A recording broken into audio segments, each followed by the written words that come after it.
So yeah, man, you're our guest. You do shit. You know, you draw shit. Yeah. What? Tell us about what you do and what you draw and all that. All right. Well, I did say that I was going to explain to you guys about where the name Cosmetic Arts comes from. Oh yeah. So I'm gonna go ahead and get that out of the way first before I actually talk about what I'm working on and what I just recently finished and all of that. Okay. All right. So Cosmetic Arts actually came from the Japanese name Kasan, which stands for mother. I do speak a little Japanese. Here's a little proof. Dozo yuki no shite kudasai.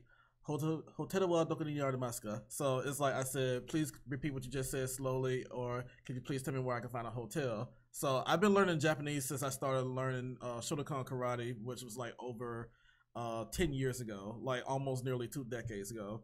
But so the name Kaz came from Kazakai, which is my artist name, but Kaza came from Kasan, which means mother.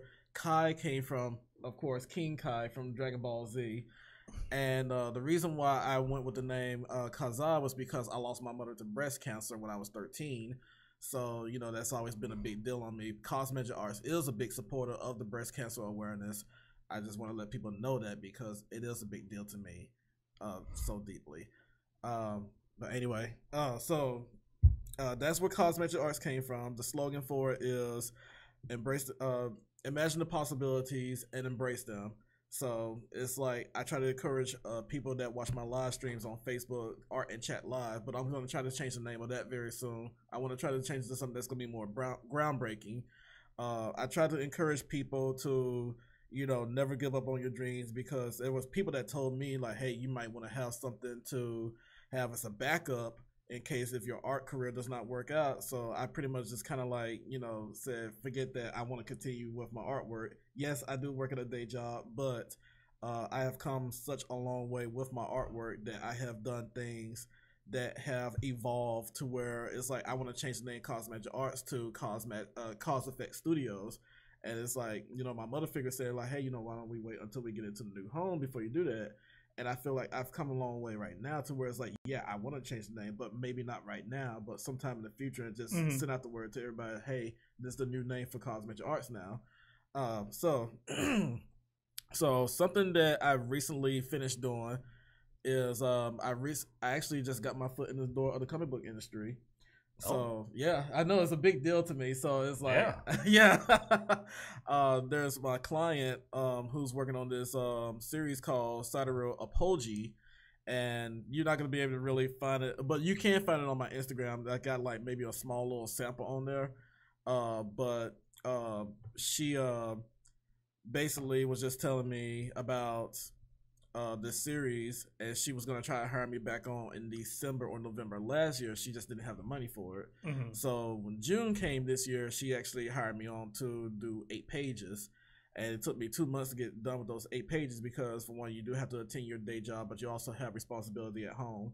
But one thing that a lot of artists that really try to get deep into their art career, they would tell you that you have to treat it as if it is a day job. You have to put hours into it each and every day, whether it's 2 hours, 3 hours, 4 hours. Like I try to put in at least 4 to 5 hours if I can, before I fall asleep at my laptop. Of course, it's a bad habit, but yes, I fall asleep at my laptop. But yes, I just finished doing the 8 pages for that, and it's the whole series is pretty rocking right now because they're just wrapping up issue number 4. I just worked on issue number 5, and my client said to me that she likes my work so much that she wants to hire me back on after Christmas this year. That's awesome. To work on issue number 7. So I was like, fuck yeah.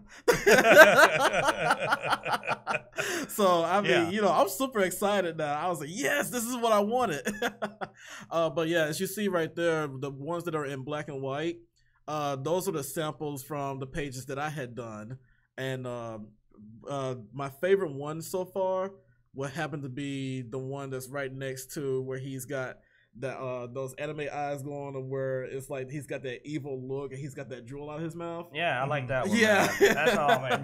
That looks like a dude that's about to chomp down on some faces, man. Some that has a nice look so too. that character, that's my kind of joint. That character, his name is McMillan. And my client was just telling me about him, and she said, kind of base him off of this guy from Frasier. I said, okay, yeah, I can do that. And so when she gave me more and more detail about him, I was like, okay, yeah, I think I could actually do something with him. And so when I had the opportunity to like do, I think that right there is page 5, if I'm not mistaken. Yes, that's page 5. And it's like I drew that right there, and I was using Clip Studio Paint, and I was like, holy shit. I was like, I made him look super evil right there. I know, that's a good one. So that's you bring up Studio Paint. So do you tend to go digital, or do you tend to do I try to stick to both traditional and digital because I do plan to teach people online someday on how to do artwork for particular things. So I do plan to do that. That's me and my friend Brandy from Comic Con. But I do aim to do something like that. But also another thing I just recently accomplished being able to do was I actually got my artwork inside of a cosplay zine. Oh, cool. Yeah, so it's like when you scroll right back up, and that drawing where you see Diva in the little lingerie that she's got, that's the artwork that was published in Cosplay Zine. Oh, that's cool. So I'm very proud to see that inside of a magazine, and I feel like I've really accomplished that. But also you got Ray Bay Cosplay. She's in the magazine. She's in the same little Kenny's Corner right along with me. But some people don't know that I'm actually Ray Bay Cosplay's photographer also, and I also done photography for Dragon Blossom and also Tai Chi, who you guys had on the show last time. Yeah, cool. So we did a My Hero Academia. I think I saw a photo shoot they were live streaming one day. I think it was at a pool or something. Yeah, that was me. That was the photographer. And I heard your voice in the background. I was like, I know him. Yeah, so that was me that was doing the photography and all. She really liked my photography so much that she used it for AVC cons to put it into the banner. And so when I went to Anime Fest and I saw that picture where she was dressed up as Gwen Stacy, where she was looking back with her cell phone in her hand, I said, okay, that's either my picture or it was that kid's photo that took that. And I went back and looked at one of my photos, and I said, okay, that was my photo that got in there. I said, that is awesome. To actually see my photo being represented through AVC cons. Now, a project that I am currently working on, I had to take a little break from doing comics because, like I said, doing that 2 months on that kind of took a little bit of toll on me. I'm actually working on a project called Unit C7, and right now I only have one prologue released for that, and it's called Not Your Ordinary Girl. I don't want to go too deep into what Unit C7 is all about because some people will say, well, okay, yeah, that's kind of like, this story here. Some people will compare it to like Iron Giant. And, I try to build my stories from scratch. I really try to. The characters are so unique and everything else. And I mean, this is like concept art that I have been trying to do since, I say maybe for 2 years now. And then I debuted Unit C7 sketchbook at Mississippi Comic Con last year. And I was trying to work on exclusive artwork for it. And people came by, they saw me working on it. They were like, wow, this is really awesome. What is this? And I told them about Unit C7. And so they wanted to know more about it. And I said, okay, well, be on the lookout because I'm going to try to release it as a web series and hopefully try to actually get it into Comixology if I can. My client is actually wanting to work with me to get Unit C7 to be picked up by Advent Comics because that's the company that I'm actually doing comic books for now. Because she said that she's got a series that she got picked up by Image. And I was like, okay, yeah, that's really cool because, I like Image comics. Yeah, no, Image I mean, has some good stuff. Yeah, it's like, I grew up reading DC and Marvel, but I really am more IDW and Image. I do like Dark Horse, but it's like, when it comes to Image and IDW, it's like, those are just my top two right there. I do like DC and I do like Marvel, but there's just so many reboots and there's so many things. I read a lot of Image when I was a kid. I hit a lot of the independent, more smaller companies as well.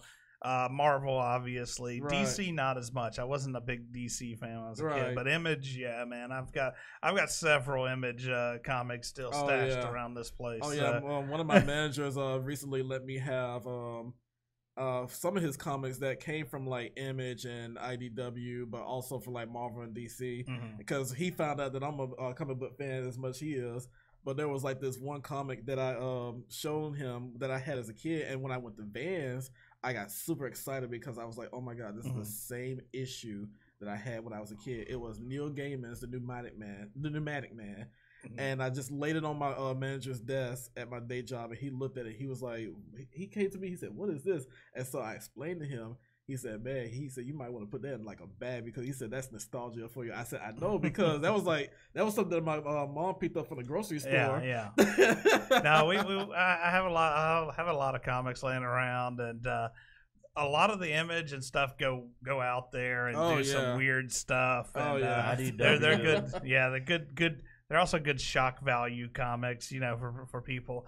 Though Marvel still, I think, has the most shock value comic I have, and that's the I like showing it off to people who like Punisher, because Punisher put on blackface. Literally, there's a Punisher where he actually had himself skin transplanted to be a black guy to get away from people, and he was running around with Luke Cage as a black guy. Yeah, I've got it downstairs. I'll show it to you after. Even worse, they don't draw them different, so you can't tell which one's Luke Cage unless you look at his outfit.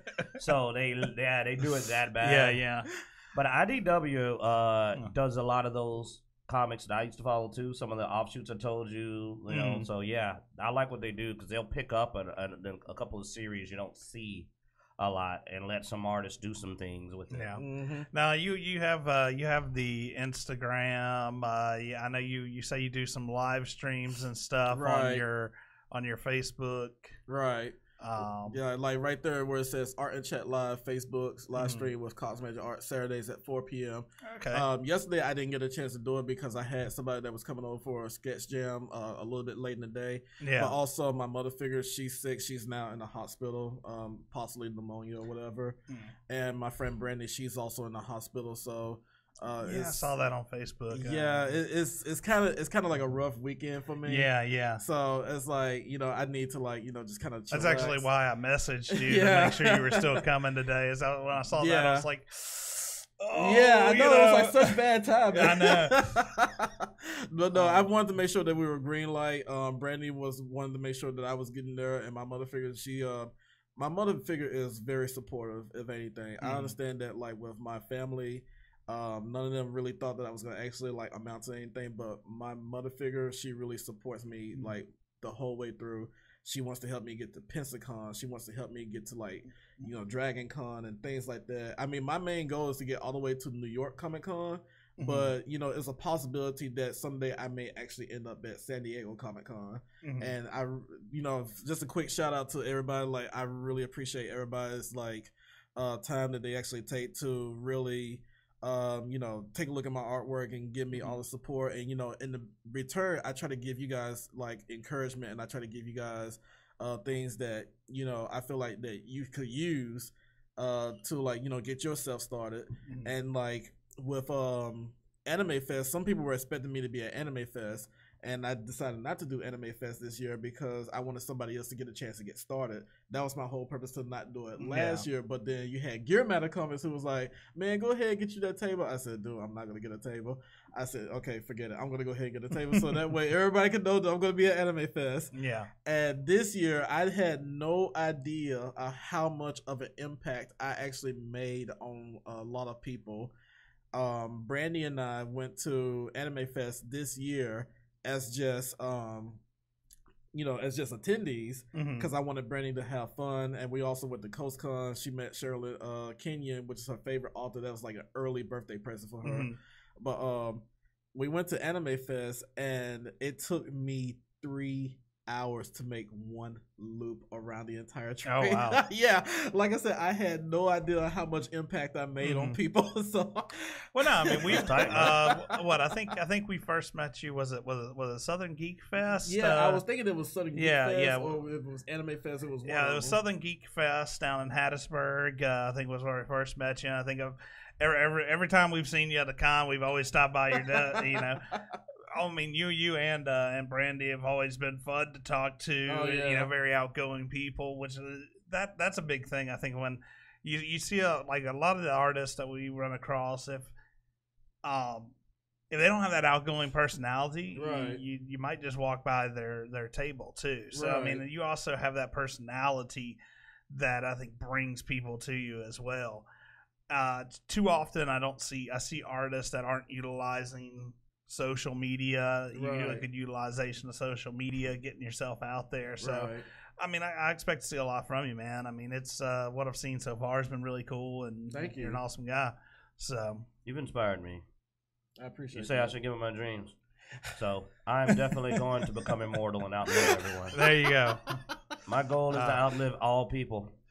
But that would be kind of boring because like all your good friends would be dying around you. Well, I'm gonna become immortal. I'd rather attend everyone else's funeral than have anyone at mine. I'm probably going to go a different route, though. Like, I'm waiting for them to get cybernetics really working right. Like, as soon as I get a perfected cybernetic arm, I'll saw my arm off, man. I'll go cyber. Oh, man, my right arm is already slated. Like its time is limited. I'm a lefty, and my right arm knows that its days are over when I can get the cyber arm. Like, this arm's done. I'll cut it off before I get to the hospital. Like, we'd have cut it off for you. Like, nah, I didn't want to waste time on that. I took it off in the house. Just show up with a stomp, like, come on, bring it. But yeah, and you also have a website. You have no clue how long it took me to make that website. And I went back in this year and revamped the entire thing. So it's like when you go to gallery, you did the right thing by just clicking on gallery itself to go to the main gallery. But yeah, you see that's if you click on that picture right there, that's Android 21, and then it's got like a bunch of other artwork, but it's separate to show people like what other medium I can actually do. I'm interested in how you emphasize the chest of all of your gear. Like that's just the shot. It's just look at these purple breasts. Look at these like. Then they click it and go like, oh, there's other parts attached to that. All right. Well, anyway, that devil woman that you clicked on earlier. Right there, I actually created her at Southern Geek Fest last year. So you're probably familiar with author Lynn Gibson that was like 2 tables down from us, from behind us. Mm-hmm. So she came by. Last one. Which one was it? The Homeboy. Oh yeah. I'm big into cultivation of martial arts and all that challenge. And that is an awesome pose. That's actually funny. That's actually me as a character. So, I still like it. Well, I mean, I know 4 styles of martial arts. I know Shotokan karate. I also know Wing Chun, which is what Bruce Lee learned before he developed Jeet Kune Do. I also started learning. Ip Man, gotcha. Yeah. I know my stuff now. I mean, but I also know capoeira, and I practice yoga, and I know Muay Thai kickboxing. Yeah, well, you got to get that Baji Kwan though. Have you not heard of Li Shu Wen? Go look him up, man. I bet you'll be out trying to learn Baji Kwan. I'm going to put you up on some stuff. You can learn something when you come to Dicejunkies. And obviously this is a good way to find everywhere to find you at. If you go to cosmagicarts.wixsite.com, or the way I found it, Cosmagic Arts in Google, it pulls up all this stuff. But if you can go to the contacts, you can see the Facebook, Twitter, Instagram, YouTube. So... And my Patreon is still like dust. Yeah, check out his stuff. Don't cry to us about empty Patreons, man. Yeah, no, ours is pretty empty too. So. Don't worry, I've already heard about it. So it's like when I heard it, I was like, oh my god, thank you so much. Yeah. I keep telling them we need to put out that After Dark cuts, man. Put some material on there you can't get anywhere else. No. Just banned from YouTube material. Like I'll be honest, like. I've got the Patreon up there, and I eventually I'll probably start pushing it more. But I really hate asking people for money, man. Yeah, it's like I really try hard to just do everything myself. Yeah. But Alexander Brown said this to me. He said, it never hurts. It never hurt to ask for help every once in a while. Yeah. Mm. No, and I mean, where we want to continue to grow our content and all that stuff. That's there. Quinn is ready for our random encounters section. So, you got anything else you want to plug or say before we end this section with you? Like I said, once again, thank you guys so much for just being on this road with me to just do what I do best, and you know, you guys are so supportive, and thank you to Dicejunkies for just inviting me on this show in general. You guys, everybody in general, are just wonderful people. You guys are incredible, so I love you guys. Thank you so much. Oh well, thanks for coming on. Man. Thanks for talking to us, and once again, if you're watching this on YouTube, our next segment is going to be Random Encounters, and which you'll be joining us for. If you missed the first segment, go back and check that out. But also, if you're watching this live, you're watching it on the podcast, stay tuned. We're going to roll in the Random Encounters here. And like I said, we do this every Sunday at 3:30. If you want to catch the live stream, you can catch us on Twitch. Join in with the chat. We'll interact with you. You can get your questions in, all that good stuff. So be sure to check us out on Twitch. And thanks for watching.